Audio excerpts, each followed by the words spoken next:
Cumprimento a igreja com a paz do Senhor. Você pode sentar, fica à vontade.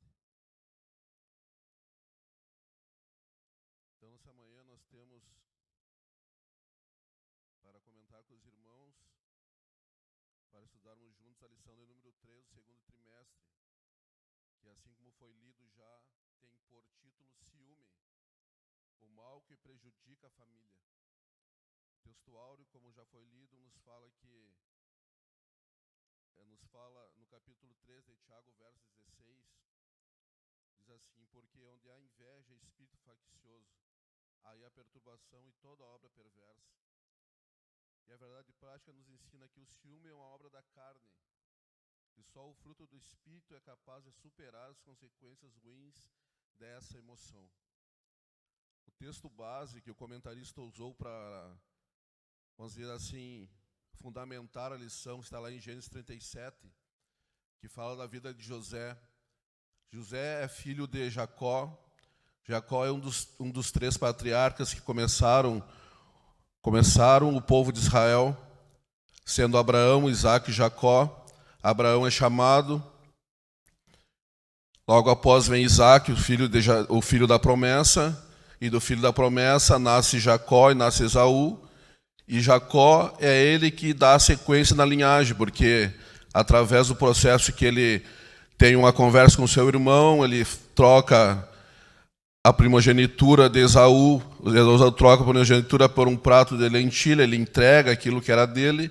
Então Jacó é abençoado pelo seu pai Isaque, e ele segue a linhagem. E é sobre esse homem, sobre a família desse homem, que o texto está baseado. Mais especificamente sobre a vida de José. Quem é José? José é o último filho de Jacó. É o filho do amor. É o filho que Jacó lutou para poder conquistar a mulher que ele amava. No momento que Esaú briga com Jacó, Jacó se retira da sua terra, vai para a terra do seu tio Labão. Lá ele encontra Raquel, que é sua prima. Ele oferece ao seu tio trabalhar 7 anos por ela, mas como ela tinha uma irmã mais velha, primeiro ela teria que casar, o pai teria que casar a filha mais velha, então há um jogo ali, ele perde a esposa, trabalha mais 7 anos, e essa esposa não gera filhos a Jacó. Então esse filho é o filho do amor, é o filho que ele tanto esperava com a mulher a qual ele amava. Essa é a história do que vai ser comentado hoje aqui. Essa é a história de José e de Jacó. Eu vou começar lendo aqui, conforme o que a revista nos traz, tá?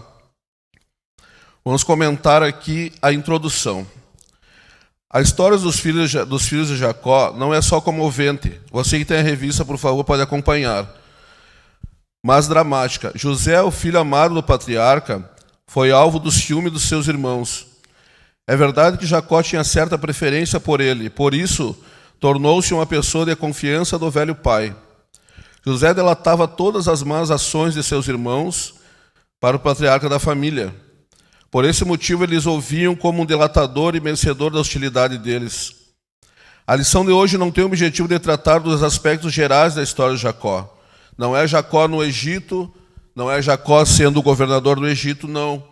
É o Jacó sendo tratado pelos seus irmãos como aquele que entregava, aquele que delatava, aquele que falava para o pai as coisas que não deveria falar ou que os seus irmãos faziam de errado. Vejamos as consequências para uma família em que a inveja e os ciúmes são presentes.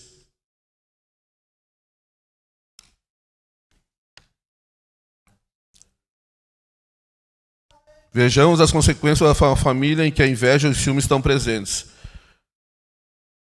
O comentarista, a primeira coisa que ele quer tratar conosco nessa manhã, e que o Senhor quer tratar conosco nessa manhã, é sobre o tratamento, a falha no tratamento dos filhos. Vamos falar sobre a preferência de Jacó. Em Gênesis 37, lemos que Jacó amava José mais que a todos seus filhos. É possível que o patriarca tenha percebido que havia algo especial em relação a José.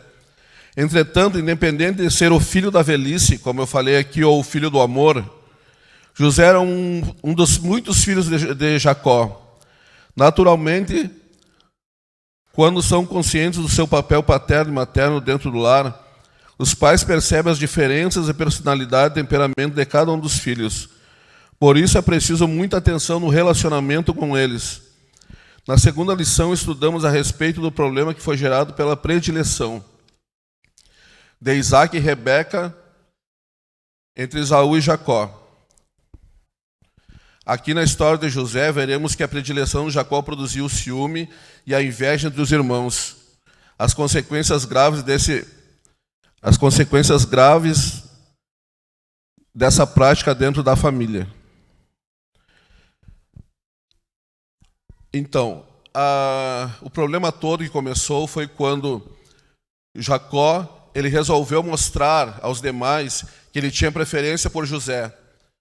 Nesse momento, ele dá uma túnica, ele entrega a túnica, ele mostra a todos que José era diferenciado para ele. Ele entende que o Senhor Deus tinha um propósito na vida de José. Mas isso ele não consegue guardar, ele não consegue fazer com que aquilo fique guardado para ele. Ele resolve externar e mostrar a todos e até mesmo aos demais que são os irmãos de José. Isso faz com que haja o conflito. Isso faz com que aconteça todo o problema dentro da família. No momento em que um pai ou que uma mãe não conseguem manter a criação dos filhos da mesma maneira, ou seja, tratar eles do mesmo modo, entregar a eles o mesmo amor, mostrar a eles que eles têm a mesma importância e que eles são necessários na família, independente de qual filho for, vai acontecer vários problemas. É isso que acontece na vida e na família de Jacó. Ele resolve mostrar aos seus filhos que José ele é diferente. E é através apenas de uma roupa. E essa roupa, ela traz a lembrança dos seus irmãos, quem sabe que eles não são tão amados como José. Eles não são tão queridos como José. Dá a entender a eles que a vida deles não tem tanta importância como tem a vida de José para o seu pai. Sendo que eles são também filhos de Jacó. Eles fazem parte daquela família. Eles fazem parte daquela estrutura familiar. Então, o momento em que um pai e uma mãe entrega algo diferente para um filho, quem sabe para eles, ou para a pessoa que faz isso, isso não é nada. Não importa, não tem diferença nenhuma. Mas para uma criança, para um filho, quando há um tratamento diferenciado, quando há alguma coisa que vai chamar a atenção, com certeza isso marca, isso toca no coração, faz toda a diferença na vida da pessoa. E é sobre isso que o comentarista está falando.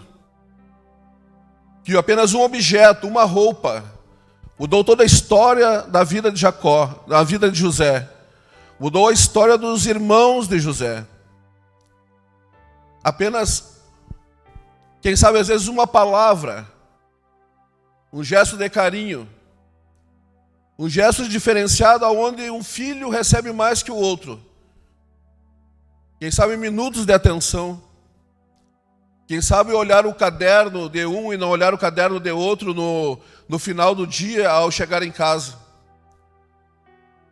São tratamentos diferenciados que um pai e uma mãe não enxergam, mas que aquilo marca. E nesses dias onde a sociedade ela tem corrido tanto, tem buscado tanto trabalhar, se esmerar, dar o melhor para os seus filhos, nós sabemos disso, nós temos a certeza que nós temos esquecido, e o ser humano tem esquecido da melhor parte, que é o tempo com os seus filhos. E a história diz que Jacó segue tratando José de maneira diferenciada. Mas ele faz algo que, eu vou seguir aqui o que está na lição, mas seguir como se fosse não tão dentro aqui do que está na lição. Jacó segue fazendo algo com que seus filhos comecem a entender que José ele é um delatador, ele é um entregador. Porque Jacó ele traz José para o seu lado e aí ele usa o menino. Ele usa o menino para cuidar dos seus irmãos para saber o que ele está fazendo e para trazer para ele. E em cima daquilo ele consegue controlar a vida dos seus filhos. E isso é muito forte, porque o que Tiago fala, que onde há um espírito faccioso, ali há contenda, ali há divisão. Preste atenção que todos, a Bíblia diz que todos os irmãos de José eram contra ele. Algo tinha naquele lugar, naquela família, que controlava aquele processo ali, porque todos os irmãos de José eram contra ele. No momento que colocaram ele no poço, no momento que ele foi vendido, Rubem e Judá, até que fizeram algo diferente, mas não. No final das contas, todos venderam ele. Todos fizeram com que ele fosse banido da casa. O ciúme, ele é o gerador, ele é o que processa e que faz com que o ser humano gere outros sentimentos dentro dele. Ele é o nascedouro de outros sentimentos. E da onde é que vem o ciúme? O que que gera o ciúme? Por que que existe o ciúme? O ciúme, ele é gerado pelo medo. Eles tinham medo de perder o amor do seu pai. Eles tinham medo de perder o amor da sua família. Eles tinham medo de perder as oportunidades dentro da sua casa, dentro do seu lar. Eles tinham medo de ser esquecidos pelo seu pai. Tanto é que o comentarista usa uma palavra aqui, que eles tinham medo de ser alijados. Alijado significa, no termo, eles tinham medo de ser lançado fora. Eles tinham medo de ser tratados como uma carga pesada que precisava ser lançado fora da família. E é esse medo que faz com que o ser humano tenha ciúme. É esse medo da perca. É esse medo de não ter, de não conquistar. É o medo de perder a posse. É o medo de estar de fora de alguma coisa. É isso que traz no raciocínio do ser humano o porquê eu não estou fazendo isso. Por que eu não estou naquele lugar? Por que eu não estou naquela escola? O medo, ele traz no ser humano um sentimento de incapacidade. Ele cega. Ele faz com que todas as coisas que você é capaz, ele faz com que todas as suas conquistas, tudo aquilo que você já almejou, se torne um nada. Por quê? Porque você fica com medo de não ser melhor que o outro. Você fica com medo de não falar melhor que o outro. Você fica com medo de não se expressar melhor que o outro. Você fica com medo de não conquistar as coisas que nem outra pessoa conquistou. E isso te gera o medo. É isso que ocorre nessa família. É isso que ocorre nessa casa, nesse lar. É isso que ocorre na família de Jacó. Mas preste atenção, isso é proporcionado, isso é criado e é gerado através de alguém que deveria abraçar. Alguém que deveria cuidar, alguém que deveria ensinar, tratar todos iguais. Dizer para o filho, você tem o mesmo valor. O pai gosta de você da mesma maneira. Você tem as suas falhas, você tem as suas atitudes. Você esbraveja, você grita, você não fala às vezes as coisas que tem que falar na hora certa, mas o pai e a mãe amam você da mesma maneira que deve amar. O problema não estava em José. O problema não estava nos seus irmãos. O problema estava na criação de um pai que faz todo o processo que o seu pai fez, que o seu avô fez também. Porque Abraão, quando nasce Isaque, ele rejeita o filho que ele teve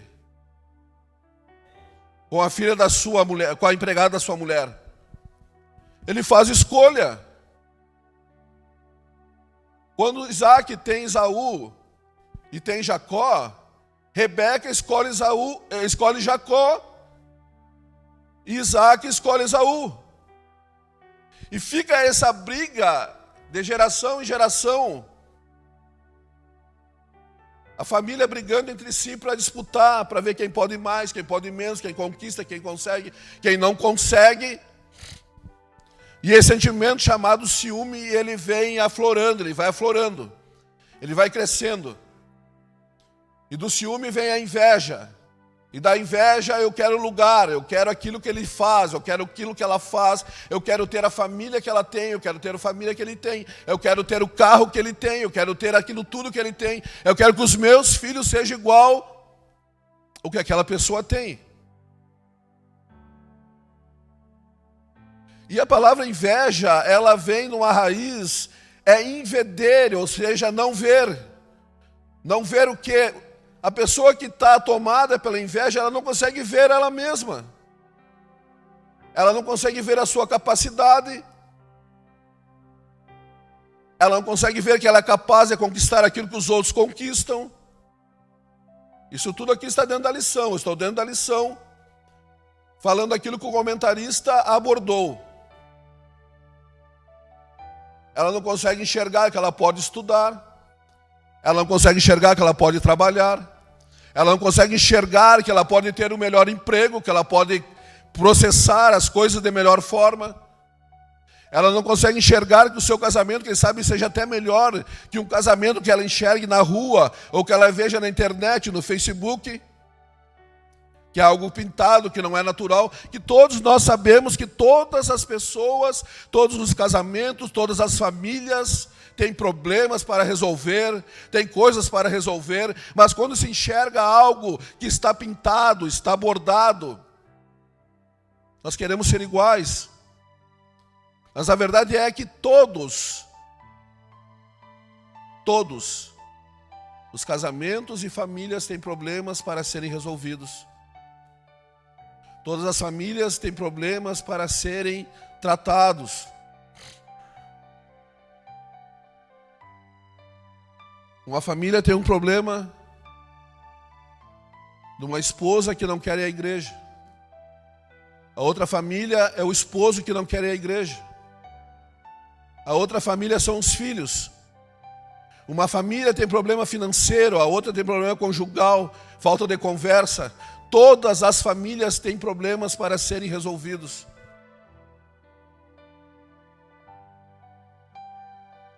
E o comentarista usa o texto e a vida de José exatamente para isso, para mostrar para nós que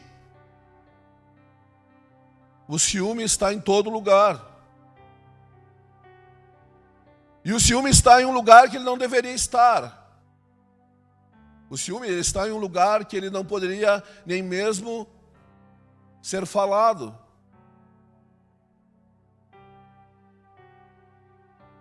O ciúme ele está no meio da igreja. O ciúme ele está no meio dos salvos. O ciúme ele está no meio do ministério. Aquele lá pode, eu não posso. Aquele lá prega, eu não prego. Aquele lá ensina, eu não ensino.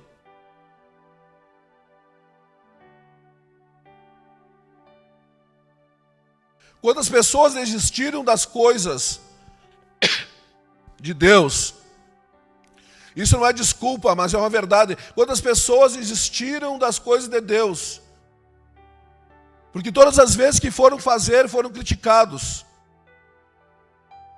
Por pessoas que teriam a mesma capacidade de fazer, mas criticaram.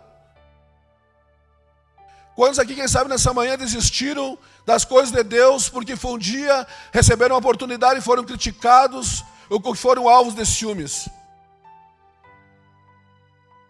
Quantas famílias estão destruídas por causa do ciúme? Quantos noticiários nós vemos hoje em dia e olhamos na TV ou até mesmo na internet de um amor de um pseudo-amor chamado ciúme, ao qual um ser humano consegue matar, geralmente, uma mulher por causa desse sentimento. Veja o quão diabólico é o sentimento chamado ciúme. Veja o quão terrível ele é, porque o ser humano, tomado desse ciúme, desse sentimento, ele trata isso como um amor. E em nome desse falso amor, ele mata a pessoa que ele ama. Em nome desse falso amor, ele machuca. Em nome desse falso amor, ele destrói. E aí então o ser humano, tomado por esse sentimento, ele diz que isso é amor. E quem ama, cuida.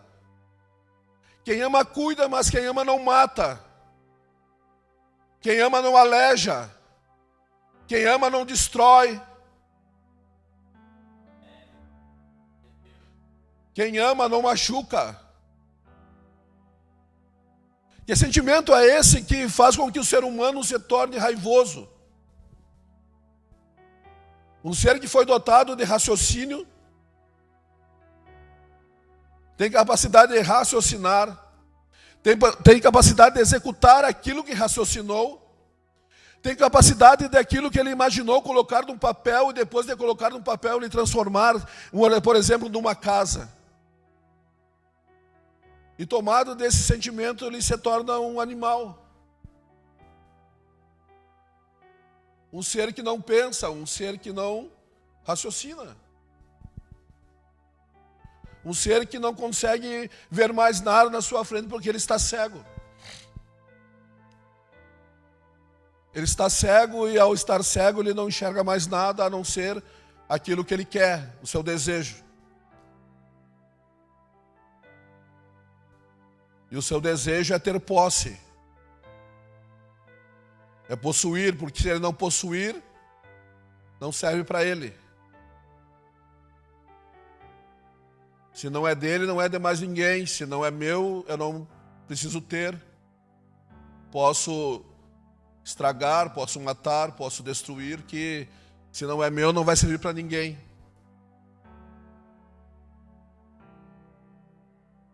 Mas a lição nos ensina também, e ela nos diz que nós devemos tratar isso em nosso coração. Nós devemos tratar isso na nossa vida através da palavra de Deus. Nós devemos tratar isso através daquilo que Deus nos entregou, que é a sua palavra. Porque está escrito, a palavra de Deus, ela limpa, ela sara, ela cura, ela liberta, ela transforma. Ela traz vida onde não há vida, ela traz esperança onde não há esperança. Ela traz vida onde há morte. Então a solução para tudo isso é que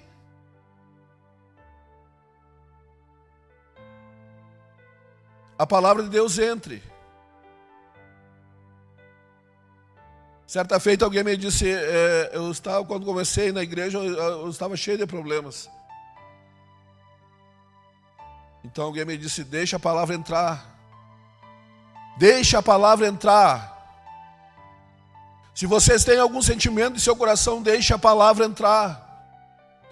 Deixe ela fazer parte da sua vida, deixe ela entrar no seu coração, que ao entrar no seu coração, Deus vai trabalhar na sua vida e a sua vida vai ser transformada. Deixe a palavra entrar.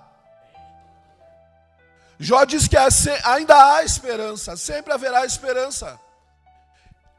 O versículo que ele fala isso, ele diz assim: ainda há esperança para a árvore cortada, mesmo que ela seja cortada, suas raízes sejam perto do ribeiro, ao cheiro das águas, ela vai o quê? Vai florescer e vai crescer.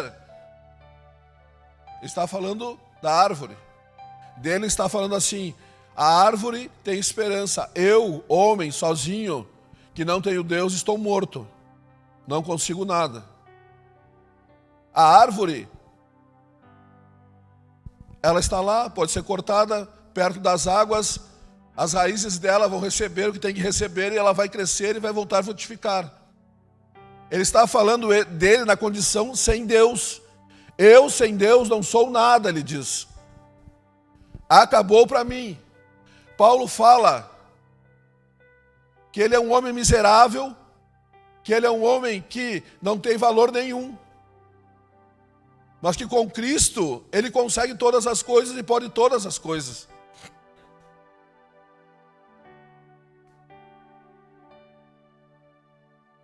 Se algum sentimento está aí, eu tenho certeza que Deus pode mudar a tua história, pode mudar a nossa história. Se algum sentimento está tentando fazer morar no teu coração, eu tenho certeza absoluta que Deus pode transformar. Por pior que seja o cenário, por pior que seja a figura que está pintada, por pior que seja o momento que nós estamos passando, ou que você está passando, ou que alguém está passando, ainda há esperança. A conclusão dessa lição é que os irmãos de José venderam ele. Por isso e por aquilo. O ciúme fez com que o coração dele se tornasse mau. A inveja fez com que o coração dele se tornasse mau. Vidas e famílias são transformadas, dilaceradas, destruídas por causa desse mal. Ministérios são deixados de lado por causa desse mal. Mas a verdade é que o comentarista ele quer nos deixar a seguinte mensagem: só tem um que pode mudar o coração do homem. Só tem um que pode mudar a história do homem. Só tem um que pode fazer com que o homem vença, com que o homem enxergue a sua capacidade, com que o homem enxergue que ele possa sim ser igual ou até mesmo melhor que alguma pessoa que ele olha e tem como espelho na sua vida. E esse é aquele que o Senhor Jesus nos deixou, que é chamado do Senhor Espírito Santo. Só Ele pode nos ajudar. Ele é o pedagogo, aquele que ensina a criança a andar. Ele é aquele que pega a criança pela mão e leva ela onde ela deve ir. Ele é aquele que pega a criança pela mão e ensina ela a escrever. O pedagogo é aquele que pega a criança e ensina ela a falar o que ela deve falar. Paulo diz assim: quando eu era menino, eu falava como menino, eu tinha sentimentos de menino. Mas agora eu sou homem, eu cresci, eu preciso fazer as coisas de alguém que é adulto. Eu preciso crescer na fé. Eu preciso evoluir. Problemas que eu tinha ontem, eu preciso passar por cima hoje. Eu preciso vencer. E somente o Espírito Santo pode nos capacitar para isso. Certo dia alguém postou algo sobre uma palavra, eu não sabia o que era, eu fui buscar para ver o que era. Aí eu descobri que era, se eu não me engano, andragogia, era o ensino de adultos. Aí eu comecei a ler sobre aquilo ali e eu descobri que o ser humano, quando adulto, o que acontece com ele? Ele já tem suas experiências, já tem as suas práticas, já tem os seus ensinamentos, e para ele aprender é muito mais difícil do que uma criança. Por quê? Porque ele já tem tudo formado nele. Ele já tem opinião própria, ele já tem seus sentimentos, já passou por experiências. Então eu chegar no ser humano e dizer para ele assim: não, tu tem que fazer isso, isso e aquilo. Ele não vai aceitar de primeira.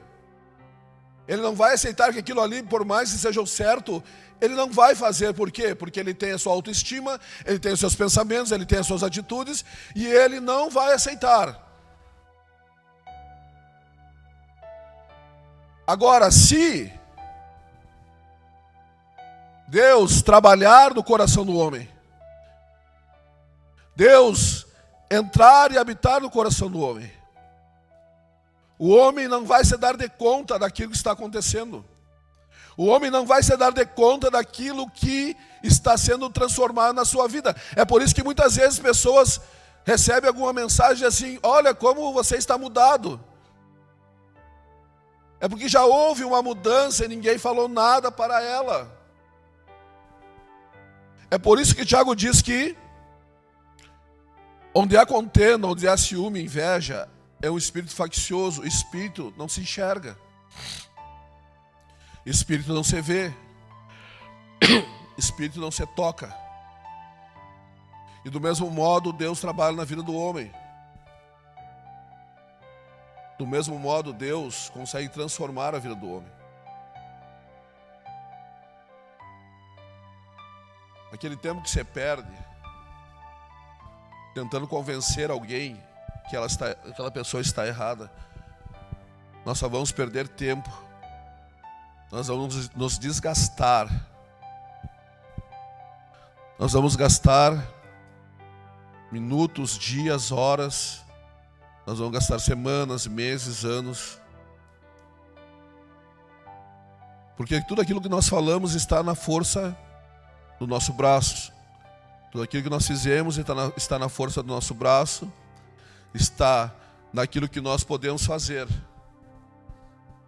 Mas quando não há mais o que fazer,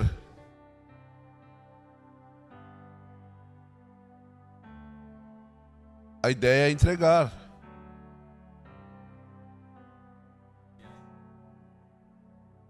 Você falou, você ensinou o filho, você ensinou a filha, você disse para ele por onde ele deveria andar, como ele deveria andar, o que deveria fazer, da maneira que deveria fazer. Você deu oportunidades, você deu oportunidade financeira. E aquilo ali já não andou mais como você queria, mas tem uma esperança. Então chega o momento de entregar. Chega o momento de entregar. Entregar é desistir? Não, entregar não é desistir. Entregar para Deus nunca foi desistir. Entregar a luta para Deus e a batalha dentro da sua casa, do seu lar, com o seu cônjuge, nunca foi desistir. Quando nós entregamos, nós estamos dizendo: não consigo mais. Realmente eu não tenho mais forças para mudar a situação. E quando nós não temos mais forças para mudar a situação, Deus se apresenta como sendo aquele que pode resolver. Você pode buscar a Jesus no seu último recurso. Não tem problema nenhum. Ele não vai ficar nem um pouco chateado com você se você já foi naquele lugar, naquele outro. Alguém que está com problema de ciúme em casa, na área conjugal, já fez tratamento de família, já fez tratamento de casal, já foi no psicólogo, já foi no psiquiatra, já tentou de todas as maneiras fazer com que isso se resolva, não se resolveu. Mas a palavra está nos dizendo que isso é espírito. Não vai se resolver assim.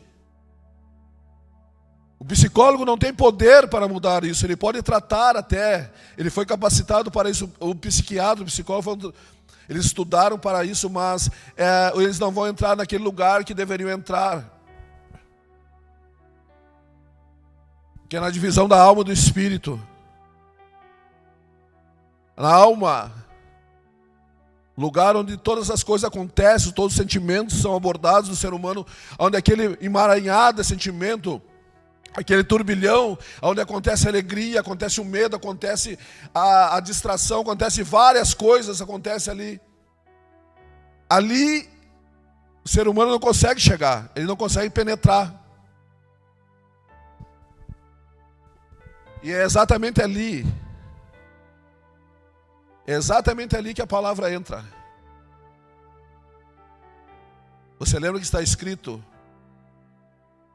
Ela é mais penetrante que espada de 2 gumes.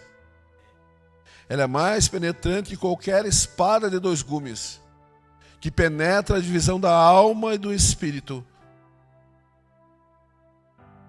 Ela consegue chegar ali,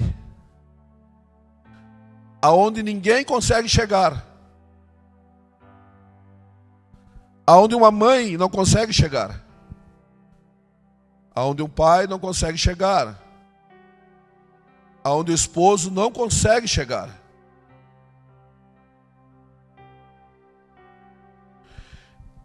Interessante que esses temas e essas lições que têm sido abordadas esse trimestre não são lições, vamos dizer assim, totalmente, vamos dizer assim, espiritualizadas. São coisas do nosso dia, são coisas que nós vivemos, são coisas que nós trabalhamos no dia a dia, a qual nós convivemos. Aquilo que realmente nós sentimos. E se você está aqui nessa manhã é porque Deus tem algo importante com você, sim. Deus tem algo importante com a sua casa, com a sua família. Deus tem algo importante com os seus filhos, tem. Porque Ele está tratando aqui família. Coisas que não são abordadas todos os dias. O filho mais velho é o filho mais velho. É o primeiro, é o mais querido, né, o esperado. O segundo filho, ele vai ficar ali, no meio da situação. Aí o último, ele é o caçula. Como é o último, ele vai ser o mimado, o mimoso, o querido, aquele que tem todas as coisas, o que os outros não tiveram, quem sabe por condição financeira, ou que não foi dado, ou por medo de não saber ensinar, o primeiro vai dar sempre para o último. E o do meio, que é o meu caso, vai ficar ali, não sabe, o pai ama, gosta e tal, mas e aí? Que situação é essa? Como fica? Todos têm o mesmo amor, todos o mesmo sentimento. Mas nós sabemos que o primeiro é o primeiro, que o caçula é o caçula. E os do meio, quem são? Esses são os do meio. São os que ficaram para complementar a prole da família. Mas não, todos têm o mesmo amor, todos devem ter o mesmo sentimento. E é isso que foi tratado na lição. E dentro da igreja nós temos que ter esse mesmo sentimento, se nós não formos tratados da mesma maneira, do mesmo modo, se nós não formos tratados do mesmo jeito, vai haver diferença de valores, vai haver diferença de oportunidades, vai haver diferença porque um faz, o outro não faz. E lembrando sempre que a igreja é e nunca vai deixar de ser uma família. E é isso que Deus está falando aqui.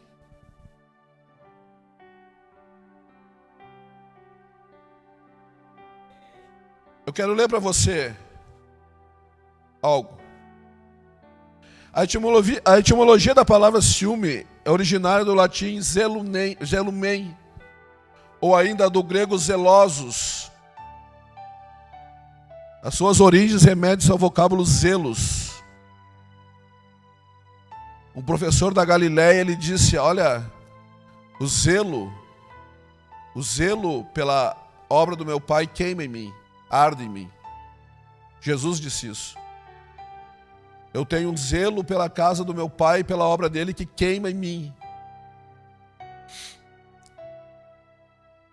Zelos, ou qual significa fervor, calor, ardor ou intenso desejo.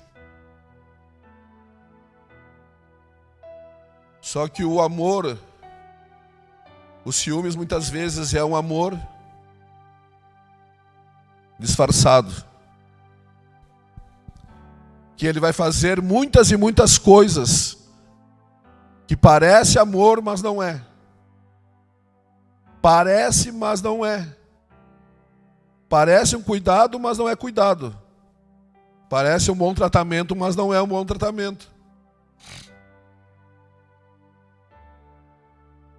E isso aqui é uma coisa interessante que no início de um relacionamento deve ser muito bem cuidado.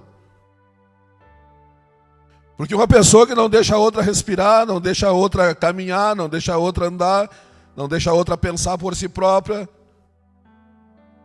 Se no início já é ruim, imagina depois, com a aliança no dedo. Hoje em dia que as pessoas, os casais são formados cada vez mais com menos tempo de idade, isso aqui tem que ser muito bem visto. Porque isso aqui depois se torna um grande problema. Que Deus possa abençoar nossa vida. A lição que tinha para essa manhã era isso. Eu agradeço a Deus pela sua oportunidade, pela sua bondade.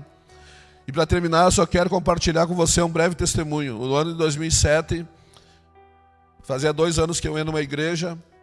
Aí uma certa feita foi um pregador aqui da Assembleia pregar na igreja lá onde eu congregava. E a partir que ele foi lá, eu comecei a vir nas terças-feiras aqui. E aí eu sentava lá atrás do banco lá. E aí eu pensava que era muito difícil chegar aqui.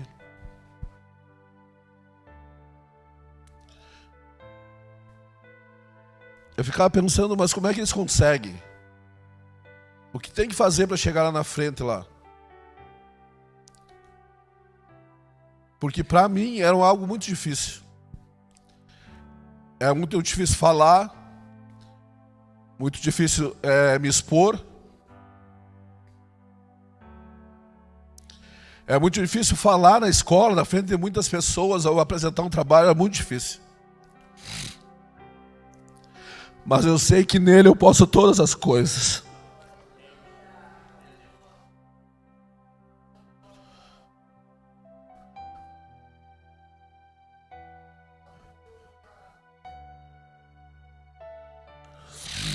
E é essa mensagem que Ele quer nos passar nessa manhã.